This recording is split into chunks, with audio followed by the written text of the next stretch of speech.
Hi சொந்தங்களே, எல்லாம் நல்லா இருக்கீங்களா? நான் இப்போ எங்கன்னு சொன்னால் கல்லாகுளத்தில் பெருமாள் கோயிலுக்கிட்ட ஒரு அக்கா அவங்கள பார்த்தேன். அவங்க பிளாட்பாரத்தில் சமைச்சு சாப்பிட்டுக்கிட்டு இருக்காங்க. அவங்களும் வசதியாக இருந்தவங்க தான். ஒரு சில ஏமாற்றங்கள்னால இன்னைக்கு ரோட்டில் உட்காந்து சமைச்சிக்கிட்டு இருக்கேன். என்னால் இன்னைக்கு ஒரு வேளை சாப்பாட்டுக்கு ஏதோ என்னால் முடிஞ்சதை உதவி பண்ண போகிறேன். சரிங்களா? நீங்களும் பார்க்குறவங்க உங்களால் முடிஞ்ச உதவியை செய்யுங்க. அட்ரஸ் கேட்டால் நான் சொல்கிறேன், வாங்க பாருங்க அவங்கள. அக்கா அக்கா என்னால் முடிஞ்சது இந்த ஒரு 100 ரூபா அக்கா.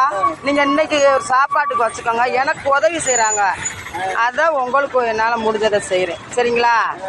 பார்த்து பத்திரமா இருங்க. நான் சொல்கிறேன். நீங்கள் ஏக்கா அப்படி ரோட்டில் இருக்கீங்க?